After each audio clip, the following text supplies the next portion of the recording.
அர்ச்சனாபுரம் விருதுநகர் மாவட்டத்தில் பத்ரா இருப்பு அப்படிங்கிற ஒரு ஊருக்கு பக்கத்தில் இருக்கக்கூடிய ஒரு அழகான ஊருங்க. எங்கே பார்த்தாலும் மா, பலா, வாழை, தேக்கு, பாக்கு அப்படின்னு எந்த சைடு திரும்பினாலும் பச்சை பசேன்னு இருக்கக்கூடிய வானம் பொய்க்காத, அதாவது மழை இல்லாத ஒரு ஊர். அப்படி அழகான ஊர். அந்த அழகான கிராமத்தில் தான் நல்லதங்கால் பிறந்து வளர்ந்தது எல்லாம் அங்கே தான். நாம் சில கதையை கேள்விப்பட்டிருப்போம். மனசு நெகிழும்படியான ஒரு கதையாக இருக்கலாம், மனசு வலிக்கும்படியான ஒரு கதை அப்படிங்கிற மாதிரி இருக்கலாம். இது ரெண்டும் கலந்த கதை தான் நல்லதங்காலினுடைய கதை அப்படிங்கிறது. மதுராபுரியினுடைய மன்னன் தான் ராமலிங்க நல்ல மகாராஜா. இவர் தலைநகரம் அர்ஜுனாபுரத்தை தலைநகரமாக கொண்டு தான் ஆட்சி செஞ்சுட்டு வர்றாரு. இவருடைய மனைவி இந்திராணி. இவங்களுக்கு ரொம்ப காலம் குழந்தைகள் இல்லை. 2 தம்பதிகளுக்கும் ரொம்ப நாள் கழித்து 2 குழந்தைகள், நல்ல தம்பி நல்ல தங்கால். நல்ல தம்பி தான் மூத்தவராக இருக்கார். நல்ல தங்கால் ரொம்ப நாளைக்கு அப்புறம் பிறக்கிறாங்க. 2 பேருமே சந்தோஷமான வாழ்க்கையை, செல்வ செழிப்பான வாழ்க்கையை வாழ்ந்துட்டு வர்றாங்க. அண்ணனும் தங்கச்சியும் ஒரு சந்தோஷமான வாழ்க்கை அப்படின்னா இவங்களுடைய வாழ்க்கை அப்படிங்கிறத எடுத்துக்காட்டு கூறலாம். அந்த அளவுக்கு ஹாப்பியான ஒரு வாழ்க்கை வாழ்ந்துட்டு வர்றாங்க. ஒரு சில காலகட்டத்தில் ராஜா ராமலிங்க நல்ல மகாராஜா முதுமையின் காரணமாக படுத்த படுக்கையாக மாறிடுறாரு. அந்த டைமில் நாம் தன்னுடைய மகன் மேரேஜ் கூட பண்ணி வைக்கலையே என்னன்னு நினச்சிட்டு ஒரு மன ஃபீலிங்லேயே இருந்துகிட்ருக்காரு. அந்த டைமில் மும்முரமாக பொண்ணை பார்த்து நம்ம கல்யாணத்தை பண்ணி வச்சா மட்டும்தான் முடிசூட்ட முடியும் அப்படிங்கிற ஒரு காரணத்தினால மும்முரமாக ஒரு பொண்ணை பார்த்து கல்யாணம் பண்ணி வைக்கலாம் அப்படின்னு சொல்லிட்டு பார்த்துட்டு இருக்கிறாங்க. அந்த டைமில் குந்தல தேசம் அப்படிங்கிற ஒரு பகுதியை ஆட்சி செஞ்சுட்டு இருந்தவருடைய கோமகன் அப்படிங்கிறவருடைய மகள் தான் மூலி அலங்காரி. அவங்கள நல்ல தம்பிக்கு கல்யாணம் பண்ணி வைக்கிறாங்க. கல்யாணம் பண்ணி ஒரு 10 நாளையில் மகாராணி இறந்துடுறாங்க. மகாராணினா இந்திராணி இறந்துடுறாங்க. மகளுக்கு கல்யாணம் பண்ண முடியல, நல்ல தங்காலுக்கும் கல்யாணம் பண்ண முடியல, தன் மனைவியும் இறந்துடுறாங்க. அந்த ஃபீலிங்லேயே கொஞ்ச நாள் இருந்துட்டு இருந்த மகாராஜா பார்த்திங்கன்னா ஒரு கொஞ்ச நாளையிலேயே அவங்க இறந்து கொஞ்ச நாளையிலேயே மகாராஜாவும் இறந்துடுறாங்க. நல்ல தம்பி பார்த்திங்கன்னா அம்மா அப்பா இல்லாமல் தன் தங்கச்சி ஃபீல் பண்ணக்கூடாது அப்படிங்கிறதுக்காக என்னென்ன அவளுக்கு தேவையான விஷயங்கள் எல்லாம் பார்த்து செஞ்சு தேவையான விஷயங்கள் எல்லாம் வாங்கி கொடுத்து ஒரு காலகட்டத்தில் நல்ல தங்காலுக்கும் கல்யாணம் பண்ணி வைக்கக்கூடிய வயசு வரங்காட்டி மும்மரமாக மாப்பிள்ளை பார்க்குறக்கு ஆரம்பிச்சிட்ருக்காங்க. நிறையா மாப்பிள்ளைகள் வருது. அது எதுவுமே இவருக்கு பிடிக்கல. கடைசியாக மானாமதுரை ஆட்சி செஞ்சுட்டு இருந்த காசிராஜன் அப்படிங்கிறவருக்கு இவங்களாம் மனம் முடிச்சு வைக்கலாம் அப்படின்னு சொல்லிட்டு ஒரு முடிவு பண்ணுறாங்க. ஏன்னா அங்கே செல்வ செழிப்பாக இருக்கக்கூடிய ஒரு ஊர். காசிராஜன் அப்படிங்கிறவரும் ஒரு மக்களை நல்லபடியாக பார்த்துட்டு இருக்கக்கூடிய ஒரு அரசன். அதனால் அவங்கள பிடிச்சி போய் கல்யாணம் பண்ணி வைக்கலாம் அப்படின்னு சொல்லிட்டு முடிவு பண்ணி சித்திரை திங்களில் புதன்கிழமை அன்னைக்கு கல்யாணம் நடந்துகிட்ருக்கு. அர்ஜுனாபுரத்தில் தான் கோலாகலத்தோடு அத்தனை பக்கத்தில் இருக்கக்கூடிய அரசர்கள், மக்கள் அனைவரையும் வர சொல்லி கோலாகலமாக கல்யாணத்தை பண்ணி வைக்கிறாரு. தன் தங்கச்சிக்கு இந்த இந்த பக்கத்தில் யாருமே கொடுக்காத சீர்வரிசையை கொடுக்கணும் அப்படிங்கிற ஒரு ஆசையில் தங்கத்தாலும் வைரத்தாலும் ஆன ஆபரணங்கள், அவ்வளோ ஆபரணங்கள், வெள்ளியால் ஆன பூஜை பொருள்கள், வேலி நிறைய ஆடுகளும் பால் கறக்கக்கூடிய பால் மாடுகள் இத்தனையும் கொடுத்து அனுப்பிச்சுட்றாங்க. வழி அனுப்பிச்சுட்றாரு நல்ல தம்பி. அது மட்டுமல்ல, அங்கே போன இடத்துல தன் தங்கை வேலை செய்யாமல் இருக்கணும், நல்லபடியாக மகாராணி மாதிரியே இருக்கணும் அப்படிங்கிறதுக்காக 9 பணிப்பெண்ணையும் தன் தங்கை நல்ல தம்பி தங்கை கூடவே அனுப்பிச்சி வைக்கிறாரு. அங்கே மானாமதுரைக்கு நல்ல தங்காலும் தன் கணவன் காசிராஜாவும் உள்ள போகையிலேயே மானாமதுரை ஆர்ப்பாட்டத்தோடு கோலாகலத்தோடு இவங்க 2 பேர்த்தையும் வரவேற்குது. இவங்களுடைய 2 பேருடைய இல்லற வாழ்க்கை அப்படிங்கிறது அவ்வளோ சந்தோஷமான வாழ்க்கையாக போயிட்டு இருந்தது. இவர் 8 ஆண்டு காலம் நல்ல ஹாப்பியாக போயிட்டு இருந்தது. 8 ஆண்டு காலத்தினுடைய ஆட்சியில் இவங்களுடைய இல்லற வாழ்க்கையில் 7 பிள்ளைகளை நல்லதங்கால் பெற்றெடுத்திருந்தா. அதாவது 4 ஆண் பிள்ளை 3 பெண் பிள்ளை அப்படிங்கிற மாதிரி இருந்தது.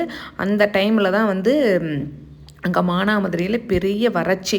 மாடு ஆடு மாடு மக்களுக்கு கூட சாப்பாடு இல்லாத அளவுக்கு ஏகப்பட்ட வறட்சி.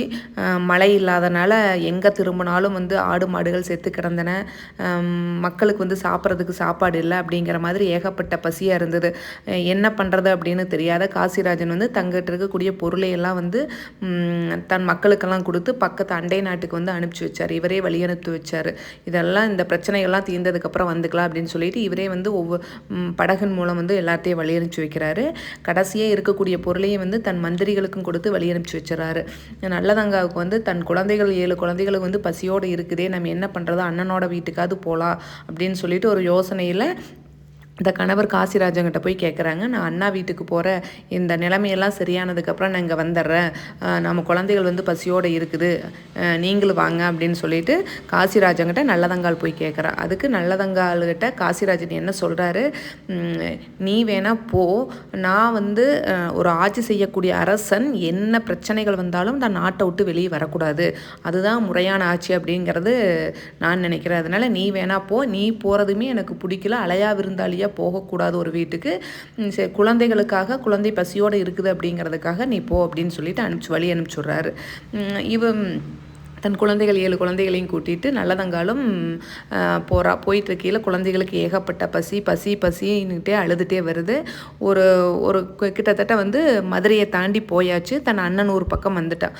உள்ளே வந்தோடனே நல்லா இருட்டிருச்சு, குழந்தைகளும் பசிக்குதுன்னு சொல்லிட்டு அழுகிறாங்க. என்ன பண்ணுறதுன்னு தெரியாமல் ஒரு மரத்தடியில் வந்து ரெஸ்ட் எடுக்கலாம் அப்படின்னு சொல்லிட்டு ரெஸ்ட் எடுத்துகிட்டு இருக்கையிலேயே அந்த பக்கத்துலேயே, அந்த மரத்துக்கு பக்கத்துலேயே ஒரு வேட குல தலைவனும் வேடர்களும் ஒரு 5-6 பேர் ரெஸ்ட் எடுத்துகிட்டு இருக்கிறாங்க. இந்த குழந்தைகள்லாம் பசின்னு அழுகிற சத்தம் கேட்குது. அந்த வேடக்குல தலைவன் வந்து பார்க்குறாரு.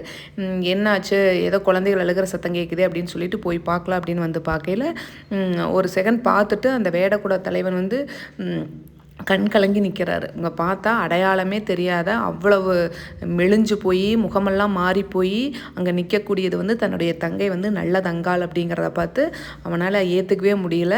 அழுகிறான். என்ன நடந்தது அப்படின்னு கேட்குறான். அதுக்கு வந்து நல்லதங்கால் வந்து தன் நாட்டில் வந்து மழை இல்லாமல் இப்படியெல்லாம் ஆயிடுச்சு அப்படிங்கிறத வந்து நல்ல தம்பிகிட்ட சொல்கிறேன்.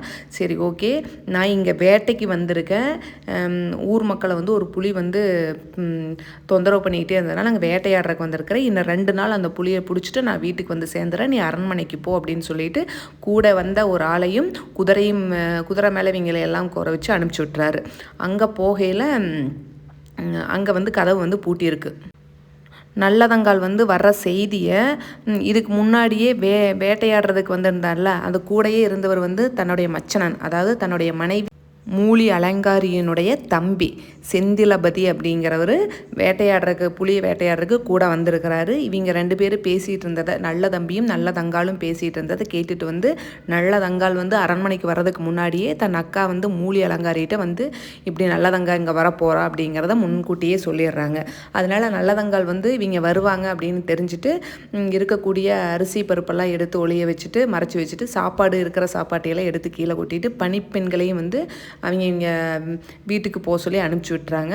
நல்லதங்கால் வந்து வீடு பூட்டி இருக்கிறத பார்த்தோன்னே, அதாவது அரண்மனை பூட்டி இருக்கிறத பார்த்தோன்னே அவளுக்கு வந்து ஏதோ மனசுக்கு ஒரு மாதிரி ஃபீல் ஆகுங்காட்டி அவள் வந்து ஈஸ்வரா, என் குழந்தைகள் எல்லாம் பசியோடு இருக்குது, இந்த கதவு நீக்கட்டும் அப்படின்னு சொல்லிட்டு ஈஸ்வரனை வேண்டங்காட்டி அந்த கதவு நீக்கிடுச்சு. அதாவது அரண்மனை வாயில் வந்து நீக்குது. உள்ளே போகிறாங்க. உள்ளே போனோடனே அண்ணி வந்து ஓரமாக படுத்துருக்காங்க. என்னாச்சுன்னு கேட்டதுக்கு எனக்கு உடம்பு சரியில்லை அப்படின்னு சொல்கிறாங்க. சரி அண்ணி, நான் பசி வந்து தாங்கிக்குவேன், என் பிள்ளைகள் வந்து பசியாக இருக்குது, ஏதாவது கொடுங்க, ஏதாவது சாப்பிட்றக்கு அப்படின்னு கேட்டோன்னே இங்கே அண்ணன் வந்து வேட்டைக்கு போயிருக்கிறாங்க, இன்னும் வர்றதுக்கு 2 நாள் ஆகும், அதனால் இங்கே எல்லாமே அண்ணன் நல்லபடியாக வேட்டையை முடிச்சுட்டு வரணும் அப்படிங்கிறதுக்காக இங்கே யாருமே சாப்பிடல, விரதம் இருக்கிறோம் அப்படின்னு சொல்லி சொல்கிறாங்க. யார்? நல்ல தம்பியோட மனைவி வந்து சொல்கிறாங்க. அதுக்கு சரி நானும் வந்து உங்கள் கூட வேணாலும் இருக்கிறேன், நான் பசங்க வந்து பசி வந்து தாங்க முடியலன்னு அழுகிறாங்க, ஏதாவது அரிசி கொஞ்சம் கொடுங்க, நான் அவங்களுக்கு ஏதாவது செஞ்சு கொடுக்குறேன் அப்படின்னு சொல்லிட்டு நல்லதங்கால் வந்து தன் அண்ணி மூலி அலங்காரிகிட்ட கேட்குறாங்க. அதுக்கு இங்கேயே வந்து பஞ்சமும் பட்டினியுமா இருக்குது, அரிசிக்கு எங்கே போகிறது, அரிசியெல்லாம் இல்லை, நான் வேணால் கேழ்வரகு கொஞ்சம் கொடுக்குறேன், வேணால் செஞ்சு கொடுத்துக்க அப்படின்னு சொன்னனையும் சரி கொடுங்க அப்படின்னு சொல்லிட்டு வாங்கிட்டு போகிறாங்க. இன்னொரு பணிப்பெண்ணை வர சொல்லி அந்த மூலி அலங்காரி ஒரு உடைஞ்ச பானையும் பச்சை மட்டையும் கொடு, எப்படி சாப்பாடு செஞ்சு சாப்பிடுவா அப்படிங்கிறத நான் பார்க்கணும் அப்படின்னு சொல்லிட்டு கொடுத்து விட்றாங்க. அந்த பானையை வாங்கிட்டு போய் அந்த பச்சை மட்டையும் வாங்கிட்டு போய் அந்த பானையில் இருக்கக்கூடிய ஓட்டை எப்படியே அடைச்சி அதாவது கேழ்வரகை வந்து நல்லா சுத்தம் பண்ணிட்டு அடுப்பில் வைக்கிறாங்க. அந்த பட்டை வந்து பச்சை மட்டை அப்படிங்கிறதுனால பத்தில். அப்போ வந்து நான் பத்தினி என்பது உண்மை என்றால் அக்னி தாயே நீ எரி அப்படின்னு சொல்லிட்டு சொன்னோன்னே அந்த அக்னி வந்து அவ்வளோ ஸ்பீடாக எரியுது. அதை பார்த்தோன்னே பனிப்பெண்ணுக்கு, அங்கே பனிப்பெண் இருக்கிறாள், அவளுக்கு வந்து கொஞ்சம் பயம் ஆயிடுச்சு. போனோடனே அவங்க அண்ணிகிட்ட சொல்கிறான், இப்படி வந்து பச்சை மட்டை பற்றி எரியுது அப்படின்னு சொன்னோன்னே அவங்க அண்ணி வந்து அந்த எரிஞ்சிட்டு இருந்து சாப்பாடு வந்து இறக்கி வைக்கிற நிலமையில காலால் எட்டி உதச்சிட்றாங்க. அந்த கீழே விழுந்த சாப்பாட்டை வந்து இந்த பசங்கள்லாம் எடுத்து சாப்பிடுது. அவ்வளோ ஒரு பசி, வேறு வழி இல்லை. அந்த குழந்தைகளுக்கு என்ன தெரியும், அதான் சாப்பிட்றாங்க. அதை பார்த்தோன்னே நம்ம நிலைமை இவ்வளோ மோசமாயிருச்சு அப்படின்னு சொல்லிட்டு நல்லதங்காளுக்கு அதை தாங்கவே முடியல. அந்த குழந்தைகளெல்லாம் கூட்டிகிட்டு அரண்மனையை விட்டு வெளியே கிளம்பிடுறான். போகிற வழியில் எங்காவது கிணறு இருந்துன்னா விழுந்தலாம் அப்படின்னு சொல்லிட்டு கிணறு எதுவுமே இல்லை. அங்கே வந்து 2-3 பேர் மரம் அறுத்துட்ருக்காங்க. மரம் அறுக்கிற வெயிட்டு இங்கே ஏதாவது கிணறு இருக்கா அப்படின்னு சொல்லிட்டு, தண்ணி தாகமாக இருக்குது அப்படின்னு சொல்லிட்டு கேட்டதுக்கு, அங்கே கருப்பராயன் கோயில் இருக்குல்ல, அதுக்கு பின்புறம் வந்து ஒரு பெரிய கிணறு இருக்குது அப்படின்னு சொல்லிட்டு ஒருத்தர் சொல்கிறாரு. அந்த கிணத்தை தேடிகிட்டே போகிறா. நம்ம அண்ணா வந்து எப்படி இருந்தாலும் நம்மளை தேடி வருவாங்க, நம்ம அண்ணா வந்தால் நம்மளை தேடி வர்றதுக்கு ஒரு அடையாளத்தை வச்சுட்டு போகணும் அப்படிங்கிறதுக்காக போகிற வழியில எல்லாம் ஆவாரம்பூ செடியை உடச்சி போட்டுக்கிட்டே போகிறாங்க. அங்கே கணவர் இருக்கக்கூடிய மானாமதுரையிலும் நல்லதங்கால் அங்கிருந்து வந்தோடனையும் நல்ல ஏகப்பட்ட மழை பெஞ்சோடனே நல்ல பெருக்கெடுத்து வரக்கூடிய வெள்ளம் எல்லாம் வரங்காட்டி அங்கே செல்வ செழிப்பாக மாறுறதுக்கு உண்டான எல்லா நம்பிக்கையும் வந்துருச்சு. அங்கேருந்து கணவனும் வந்து நல்லதங்காலை கூட்டிகிட்டு போகிறதுக்கு இங்கே வர்றாரு. நல்லதங்கா அந்த கிணத்து பக்கமாக போயிட்டா. அந்த கிணத்து பக்கம் போகையில் குழந்தைகள்லாம் ரொம்ப சோர்வாகி தூங்கிட்டாங்க. சரி, தூங்குற டைமில் அந்த கிணத்துக்குள்ளே குழந்தைய போட்டால் தான் சத்தம் போடாது அப்படின்னு நினச்சிட்டு ஒவ்வொரு குழந்தையாக தூக்கி போடுறா. தூக்கி போடுறதுக்கு முன்னாடியே தன் கணவன் வந்த அடையாளத்துக்காக தன்னுடைய கழுத்தில் கணவர் கட்டின அந்த தாலிக்கயிறை வந்து கழட்டி அங்கே இருக்கக்கூடிய மரத்தில் மாட்டிட்டு தான் ஒவ்வொரு குழந்தையாக உள்ளே தூக்கி போடுறா. கடைசி குழந்தைய தூக்கி போடையில் அந்த குழந்தை வந்து கண் முழிச்சுக்குது, தெளிஞ்சு முழிச்சுக்குது. இல்லை, இந்த வாரிசு நான் ஒருத்தனாவது இருக்கிறேன் நம்மளுடைய வம்சத்துக்கு அப்படின்னு சொல்லிட்டு அந்த குழந்தை அழுகுது. அந்த குழந்தையும் விடாமல் அந்த குழந்தையும் கிணத்துல தூக்கி போட்டு தானும் உள்ளே குதித்து இறந்துடுறாங்க. இப்போ அரண்மனையை நோக்கி போயிட்டுருக்கக்கூடிய நல்ல தம்பி அங்கே போனோன்னையும் ஆவலோடு போகிறாரு. தன் தங்கையும் குழந்தைகளையும் பார்க்கணும் அப்படின்னு ஆவலோடு அங்கே போனோன்னே தங்கையும் குழந்தைகளும் அங்கே காணா. என்ன நடந்தது அப்படின்னு சொல்லிட்டு தன் மனைவி கிட்ட கேட்கல. மனைவி வந்து, நான் அறுசுவை உணவு செஞ்சு கொடுத்தேன், உங்கள் தங்கச்சி நீங்கள் வந்து பக்கத்தில் இருந்து போட்டால் மட்டும்தான் சாப்பிடுவேன் அப்படின்னு சொல்லிட்டு கோவிச்சுக்கிட்டு அரண்மனை விட்டு போயிட்டாங்க அப்படின்னு சொன்னோன்னையும் நல்ல தம்பிக்கு இது வந்து தவறாக தோணுச்சு. அங்கே இருக்கக்கூடிய பணிப்பெண்ணை வர சொல்லி என்ன நடந்தது அப்படின்னு கேட்டோன்னே அந்த பணிப்பெண் வந்து இங்கே நடந்ததையெல்லாம் சொல்கிறாங்க. தன் தங்கையை வந்து தேடிட்டே இவர் போகிறாரு. நல்ல தங்கால் தான் வந்து தன் அண்ணன் வருவார் அப்படின்னு தெரிஞ்சு தான் போகிற வழியில எல்லாம் வந்து ஆவாரங்குச்சிகள் உடச்சி போட்டுக்கிட்டே போயிருக்கிறாங்க. ஆவாரங்குச்சியை அந்த வழியை வச்சுக்கிட்டே வந்து நல்ல தங்காலை தேடி ஒரு கிணறு பக்கம் போய் நிற்கிறாங்க. அதே டைமில் அங்கிருந்து மானாமதுரையிலேருந்து நல்ல தங்காலினுடைய கணவர் வந்து காசிராஜனும் அதே இடத்துல கரெக்டாக வர்றாரு. 2 பேரும் ஒரே இடத்துல வர்றாங்க.